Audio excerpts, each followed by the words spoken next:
You won't believe what unfolded earlier today at the Global Policy Summit. Senator Elizabeth Warren aimed a pointed remark at Caroline Levitt, the 27-year-old White House press secretary, ridiculing her age and perceived lack of experience. But Levitt's reply? It wasn't just a rebuttal, it was a masterclass in grace, intellect, and unwavering poise. The crowd was left speechless, social media erupted, and here's why. What was meant to be a civil discourse on educational reform turned into an electrifying confrontation, broadcast live with cameras, correspondents, and a captivated audience. Spirited discussions were expected. What no one foresaw was a moment that would shift the room's entire energy. Before diving into the details, let us know where you're tuning in from, and hit subscribe to stay updated with our most compelling stories. The grand hall of the Pacific Civic Center shimmered under an array of stage lights, yet beneath the glow, a taut atmosphere lingered. Hundreds of eyes fixed on the platform, where Senator Warren stood, her words cutting with the precision of a practiced orator. At her side, Caroline Levitt stood calm and still, her fingers resting gently on the podium, her gaze bright with steely determination. This nationally televised summit wasn't merely an exchange of ideas, it was a battleground of rhetoric, where every phrase could serve as ammunition. Warren, ever confident in her political armor, launched into her address on the need for robust public education, assailing the Trump administration's push to divert funds from public schools toward privatized alternatives. We must create a fair and inclusive education system, one where every child, regardless of where they come from, is afforded the same opportunity, she declared with fervor. The applause, particularly from progressive attendees near the front, was immediate. But the tenor of her speech soon shifted, like a sudden gust changing course. Her tone sharpened. Her gaze settled on Levitt, and a trace of condescension curled her lips. I do wonder, she said, her voice deliberate, each syllable honed like a blade, if a youthful press secretary, perhaps more familiar with curating tweets than confronting policy complexities, can truly grasp the nuances of our nation's education crisis. Or is she simply reciting lines handed to her? Laughter bubbled from a knot of journalists in the back, clearly savoring the tension. Others in the audience looked at each other with unease, unsure whether this was legitimate critique or a pointed dig. Near Levitt, a young aide clutched their phone tightly, their expression tense. Levitt didn't move. But behind her composed exterior, memories surged like floodwaters. She thought of her childhood in rural Oregon, where her middle-class parents instilled the belief that education was the bridge to a better life. She had climbed every rung through perseverance, earning a scholarship, rising through the political ranks at a dizzying pace. An advisor on Trump's campaign had once dismissed her as a naive girl, but that only fueled her drive. Late nights writing speeches, endless debates against seasoned adversaries, and public pressure had molded her into the woman standing on this stage. A pulse of heat coursed down her spine. Warren's words echoed in the auditorium, but it wasn't the critique that stirred her, it was the derision in the delivery, the suggestion that youth equated to incompetence, that wisdom could only be measured by years lived. Levitt inhaled deeply, her eyes sweeping across the crowd. In the sea of faces, she saw young attendees watching her closely. This wasn't just her moment, it was a stand for every person ever underestimated because of their age or humble beginnings. Warren wasn't finished. Her voice rose, as though seeking to silence any challenge. This administration treats education like a PR exercise, as if an Instagram caption can replace policy reform, she said, turning squarely toward Levitt. I question whether Ms. Levitt has the experience to speak on behalf of America's children. The words struck the air like a stone shattering glass, sending tremors through the audience. A progressive columnist jotted furiously. Nearby, a conservative commentator frowned, visibly perturbed by the personal attack. Inside Levitt, something caught fire. She wasn't just defending her own dignity, she was standing for the younger generation working to carve their place in a world that often dismissed them. She recalled a moment from the campaign trail. A young volunteer, just 19, had once whispered to her, "Caroline, you help us believe our voices matter too." Those words echoed in her now, pushing her to rise to the moment. The mood in the hall began to shift. Applause from Warren's base grew fainter, fragmented. Even some of her supporters seemed to recognize a line had been crossed. In a corner, a cluster of high school students leaned forward, curiosity etched into their expressions. A White House staffer leaned to a colleague and murmured, "She's not going to let that go." And they were right. Levitt steadied herself with the calm forged through years of trial by fire. She was ready to speak. But before her lips parted, Warren delivered one last provocation. "Perhaps it's best we leave this discussion to those with real experience," she said with a smirk, her voice edged with superiority. There was a burst of nervous laughter, quickly swallowed by a heavy silence. The room felt on edge, bracing. Levitt didn't flinch. Her eyes locked on Warren. She understood clearly now, this wasn't just a policy exchange. This was a crucible of character, a proving ground to show whether she had the strength to meet an old guard's challenge and rise. Another memory surged through Levitt's mind. It was her first meeting with Donald Trump, when he had looked her in the eye and said, "Caroline, people will try to belittle you, but you've got fire, don't be afraid to use it." Those words now glowed within her like a torch guiding her through a darkened path. She straightened, adjusted the microphone, and locked eyes with Warren. The hall fell into breathless silence, the kind that precedes a storm. A Fox News journalist lifted their camera, ready to capture history in the making. From the back row, a student clenched their fists in silent support. The air inside the Pacific Civic Center shimmered with tension, the moment heavy with significance. Caroline Levitt, just 27 years old and the White House press secretary, stood at the podium with quiet but unmistakable strength, encircled by a sea of spectators, educators, and press.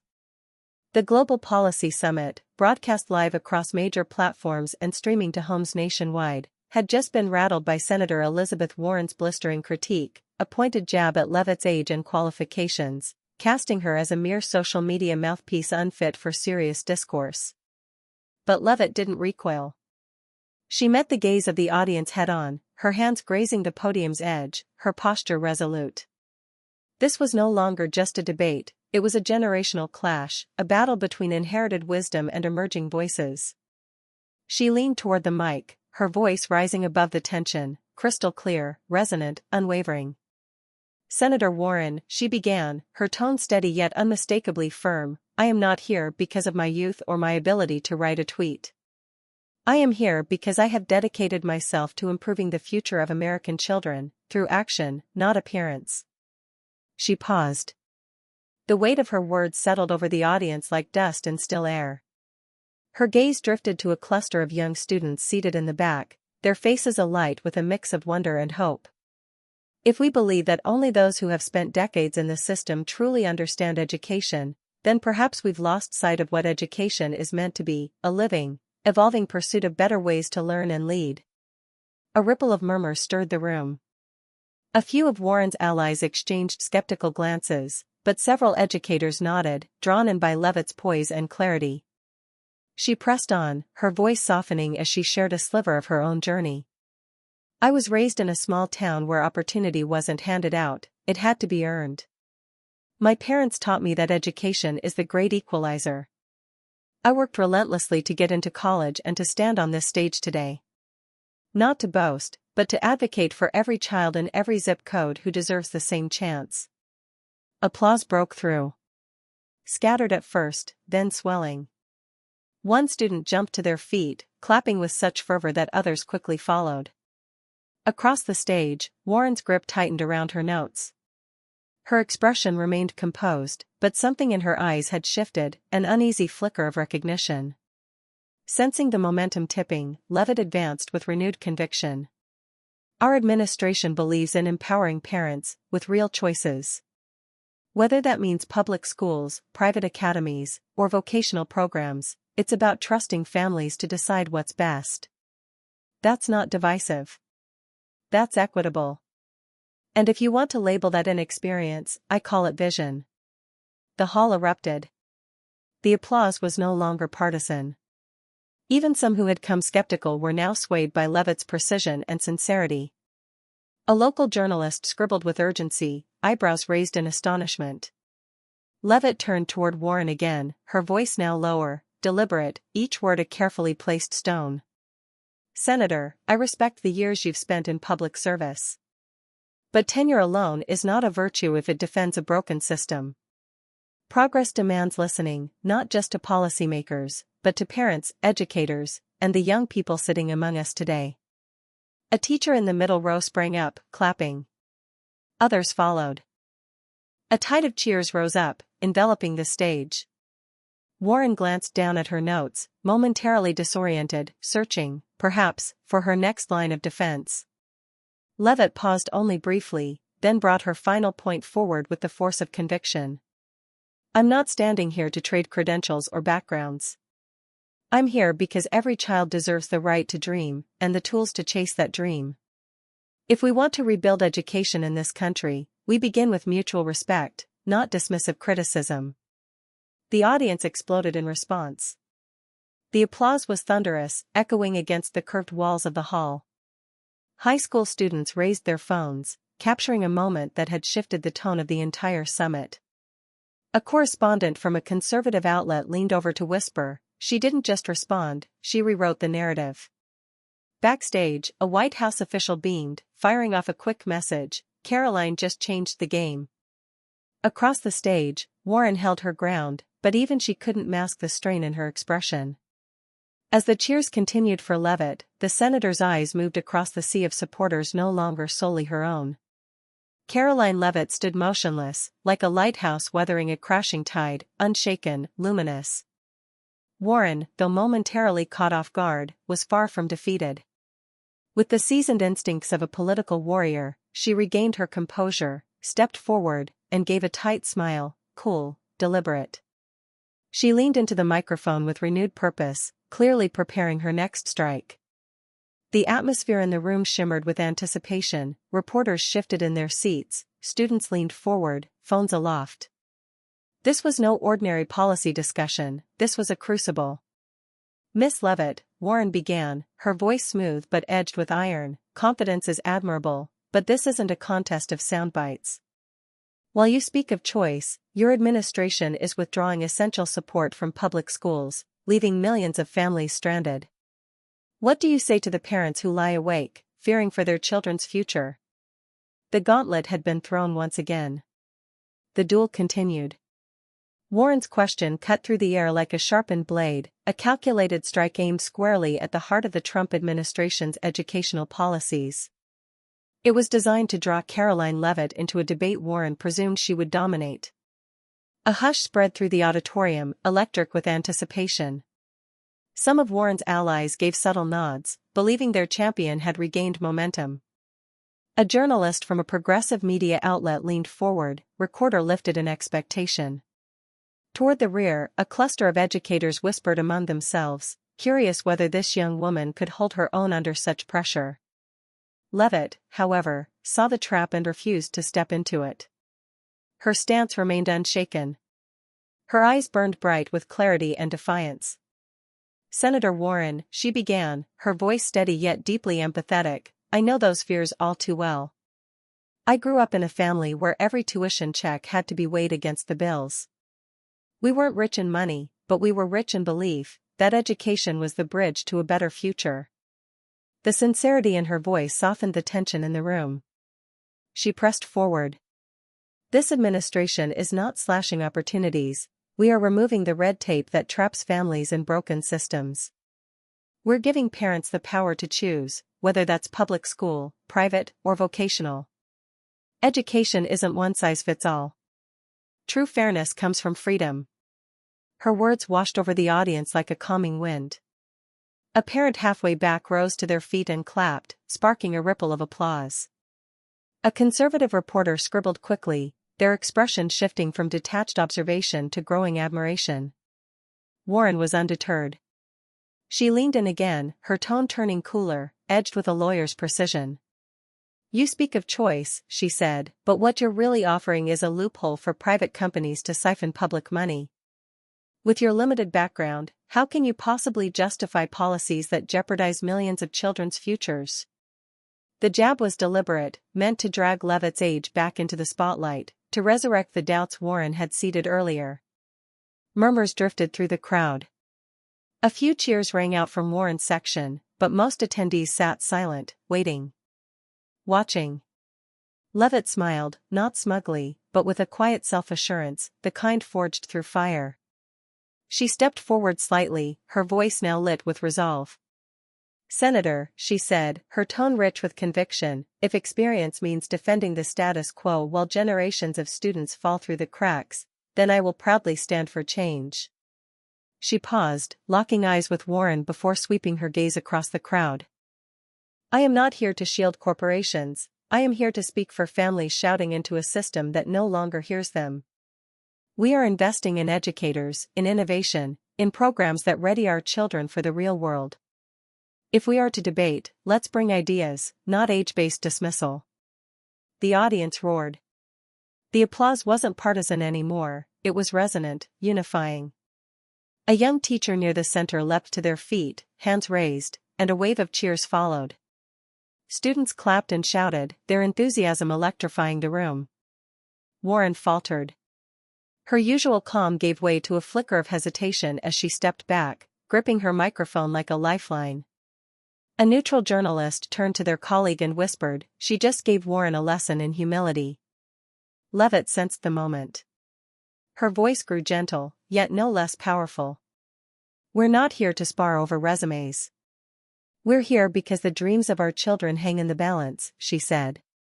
"Let's stop reducing this to credentials and start building something better, together." The hall stood as one. Applause erupted again, this time like a tide that refused to recede. Phones were raised. Students near the back waved their arms. The stage lights dimmed slightly, casting a soft glow over the platform as Caroline Levitt stepped back from the podium, her pulse still pounding. The ovation followed her like a victorious anthem. But she understood, this wasn't the end. The true battleground was just shifting. It wasn't on stage anymore, it was online, in the vast, unruly arena of social media, where moments like this were magnified or twisted in seconds. Within minutes of her leaving the spotlight, a short clip began circulating online, tagged under #LevittVs.Warren. One account posted an edited reel, slowed down to emphasize the precise moment Levitt turned to Warren and said, "If you want to debate, offer solutions, not criticisms based on my age." The internet took notice.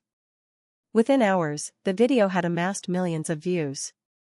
Retweets and reposts flooded in. "Caroline Levitt just reminded us that the younger generation isn't to be underestimated," one user commented. Another, more sarcastic, added, "Warren came for a lecture and ended up getting schooled." On TikTok, the momentum exploded. A right-leaning content creator stitched the clip with cinematic music and the caption, "When you're 27 and command the room." Hundreds of thousands of likes poured in. Other creators jumped on the trend, some humorous, others sharply analytical, all showcasing how Levitt had transformed a moment of mockery into a powerful declaration. A high schooler who had attended the summit uploaded a selfie-style video, "I was there." Caroline Levitt was incredible. She wasn't just speaking for herself, she was speaking for all of us. Even YouTube caught fire.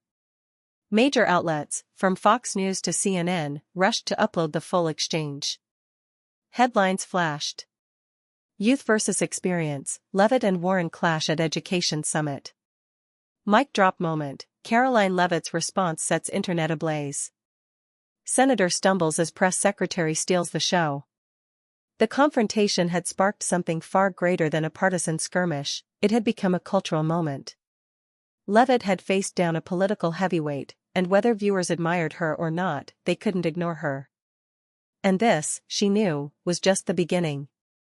White House press secretary dismantles Senator Warren. Education debate becomes Levitt's defining moment. An independent political commentator with a large online following released a 10-minute breakdown of Caroline Levitt's performance, focusing on her posture, tone, and expression. She didn't just respond, he observed. She commanded the room. Warren didn't know what hit her. The clip surged in popularity, gathering hundreds of thousands of views and sparking an animated comment thread, some offering resounding praise, others diving into heated debates over education policy. Meanwhile, the digital battleground only intensified. Trump loyalists across social media declared Levitt a breakout star, with posts proclaiming, "Caroline Levitt is the future, intelligent, courageous, and unapologetically bold." Not everyone agreed. Warren's defenders pushed back, accusing Levitt of masking regressive policies beneath polished rhetoric. One critic tweeted, "Levitt speaks well, but she's dressing up Trump's budget cuts in fancy words."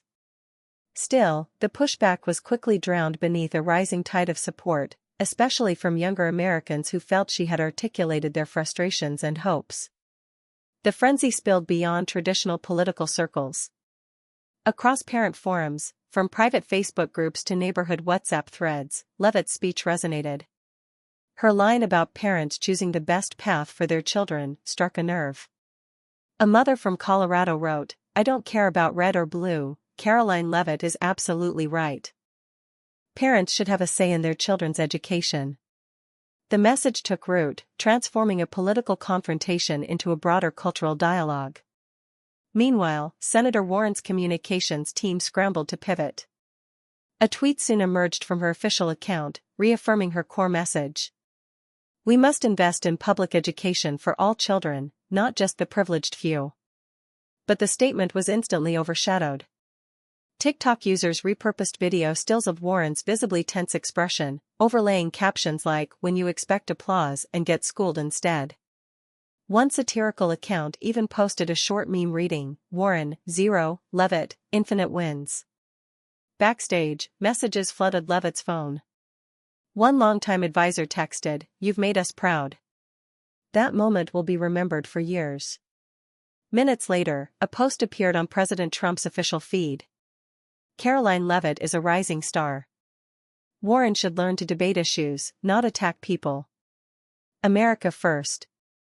It was instantly amplified across platforms, shared tens of thousands of times. Levitt's position within the administration had just been solidified, not through a memo, but through viral force. Yet the praise wasn't universal. Some progressive pundits acknowledged Levitt's command but criticized the substance behind her performance.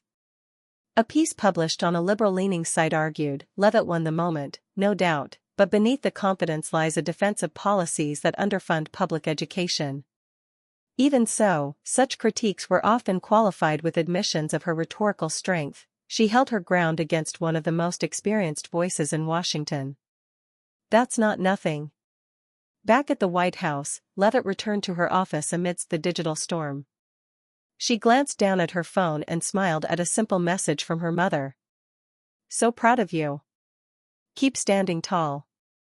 Another ping, a student from the summit had written, "You spoke for us today. Thank you." The messages reminded her that this moment wasn't just a career high, it was a declaration for every underestimated young person who had been told to wait their turn. Across cable networks, the narrative gained traction. Experts were brought in to dissect the confrontation. On streaming news panels and op-eds alike, the phrase, "the Levitt moment," emerged. One seasoned political columnist wrote, "Caroline Levitt didn't just answer Senator Warren, she disrupted the notion that youth must wait quietly in line." Backstage at the Pacific Civic Center, where the event had first unfolded, Levitt returned to a holding room abuzz with energy. White House advisors clustered together, phones aglow with trending hashtags and viral clips. One senior figure, a campaign veteran, clasped her hand firmly. "Caroline," he said, his voice thick with emotion, "you didn't just defend our message. You lit a fire. You reminded people what bold leadership looks like." Levitt nodded with a calm smile, though inside she felt something deeper stirring. This moment was no longer just about a verbal victory, it had become symbolic. She now carried the weight and promise of a generation stepping into the arena. Elsewhere in the convention center, Senator Warren's team was urgently triaging the damage. Though the senator remained outwardly composed, the tension in her face told a different story. Her aides, faces pale under fluorescent light, were scanning trending hashtags like hashtag Levitt versus Warren, each post a fresh reminder of the moment slipping from their grasp. "We need to reset the narrative," one aide muttered. Warren nodded slowly. "I didn't expect her to respond like that," she admitted, her voice low.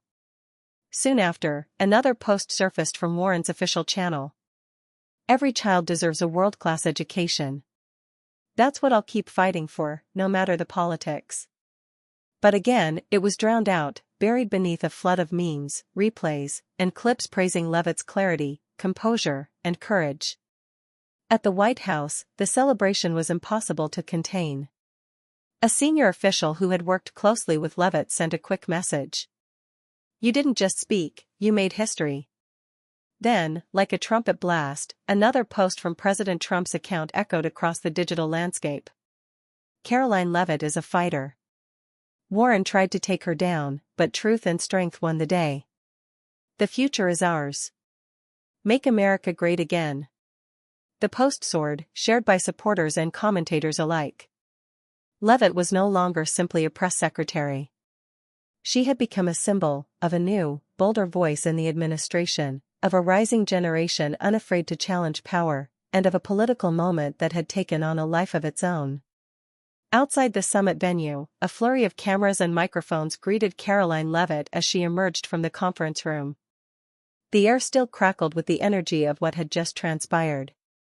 A reporter from a regional news station stepped forward, microphone raised. "What was it like facing someone as seasoned as Senator Warren?" they asked. Levitt paused, her expression composed, the same calm steel that had defined her throughout the exchange. "This was never about personalities," she answered smoothly. "I'm here to advocate for what matters most, our children's future. If that means standing firm under criticism, then I stand ready." Her words, crisp, direct, and unshaken, made the evening news within the hour. Her poise was widely praised, casting her as a new kind of leader, measured, articulate, unafraid. One conservative pundit remarked on national television, "Levitt didn't just hold her own, she shifted the entire narrative on what youth in politics can mean." Progressive voices, while conceding her effectiveness, remained critical. "She won the moment," one commentator admitted, "but let's not lose sight of the problematic policies she was defending." The moment rippled outward, igniting spirited debates across teacher lounges, school boards, and parent groups. Some viewed Levitt as a messenger of empowerment, others remained skeptical. Yet the buzz was undeniable. And behind closed doors, pressure mounted on Warren's team. Though she retained public support, even some Democratic allies admitted privately that the senator had miscalculated. "Elizabeth's a fighter," a fellow senator said during a radio interview. But this time, she misjudged her opponent. With criticism trickling in, Warren's team swiftly sought to pivot. Messaging efforts were refocused around her education platform, trying to reclaim ground from a confrontation that had already slipped out of their hands. Back at the White House, Levitt returned quietly to her office. The frenzy still blazed across social media, but she didn't dwell on the retweets or trending hashtags. Her screen lit up with a message from a colleague. "You've just redefined what it means to be a press secretary." She smiled, replying simply, "Just doing my job." Yet even as she typed the words, Levitt knew, this wasn't just a job anymore. Something had shifted. She had crossed an invisible threshold, from a fresh face in a demanding role to a formidable figure with influence far beyond the podium.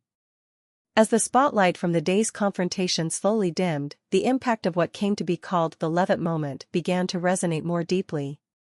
It was no longer just about politics or partisanship. It became a symbol of resilience, of principle, and of what dignity looks like in the face of political fire. In homes across the country, her words were watched, rewatched, discussed. In a public school classroom in Texas, a group of teachers used the footage to inspire students, encouraging them to speak up despite being overlooked. In Michigan, a mother shared an emotional post. "I'm not political. But when Caroline Levitt spoke, she reminded me that education is about empowerment, not bureaucracy." These stories, small, personal, yet powerful, began to form a mosaic of change. Her moment on stage had struck a chord with those who felt unheard, unseen. Meanwhile, Senator Warren, though still a respected force in the party, faced an undercurrent of critique. Supporters stood by her, but whispers grew louder, that her jab at Levitt's youth had backfired, that emotion had eclipsed strategy. One political writer summarized it bluntly. "Warren is a champion of education, but she wielded the wrong weapon in the wrong moment. Levitt didn't just endure it, she elevated the entire discussion. Inside the White House, Levitt sat alone as twilight settled through her office windows. Her coffee had gone cold hours ago. Notifications continued to pulse on her phone, but her focus was elsewhere. She replayed the moment in her mind, not Warren's words, but the applause from the students, the way they had risen to their feet. That, more than any headline, stayed with her. She remembered her early days in politics, the dismissive looks, the whispered doubts, the long nights questioning if she belonged. Now, each of those moments felt like bricks paving the road that had led here. This wasn't just about a victory in a single debate. It was about what leadership should mean. To rise above attack. To hold firm to principle. To speak not just loudly, but truly. Her phone buzzed again. A message from a high school student flashed across the screen. "You gave me the courage to speak today. Thank you." Levitt closed her eyes for a moment, feeling the weight and meaning behind those words. She was no longer just a spokesperson. She was a voice, one that mattered. As she rose from her desk, ready for the battle still to come, Caroline Levitt carried more than political momentum. She carried the hopes of a generation learning, perhaps for the first time, that they too could stand up and be heard. And with quiet conviction, she knew, true strength doesn't come from shouting the loudest. It comes from standing tall, and speaking truth when it matters most. "I'm here to create impact, not to chase attention," she reminded herself, her gaze alight with purpose.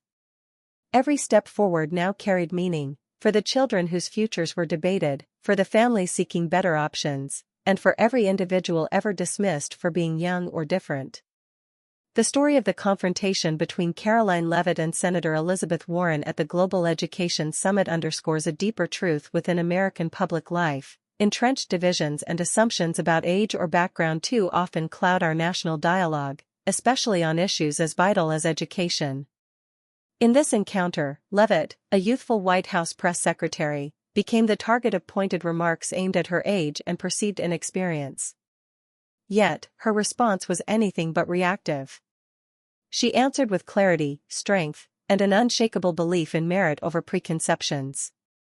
The moment went viral, not merely for its drama but for what it represented, that sincerity, preparation, and composure still hold power, especially in a world increasingly shaped by fleeting headlines.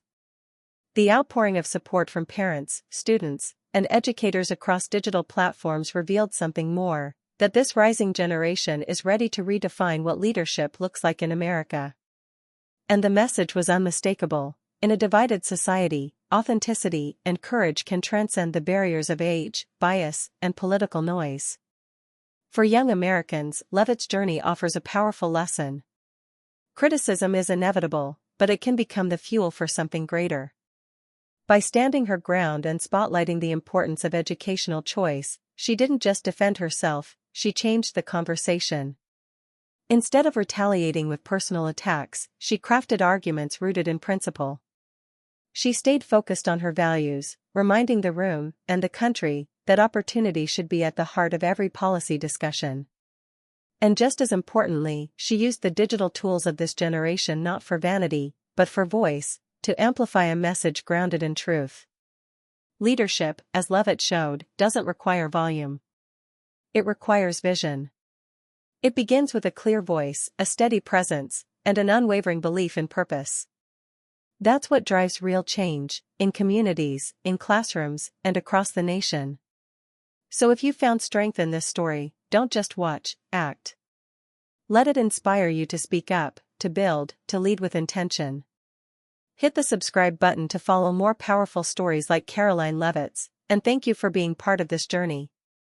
Share your voice in the comments below, and help spread a message of dignity, purpose, and innovation.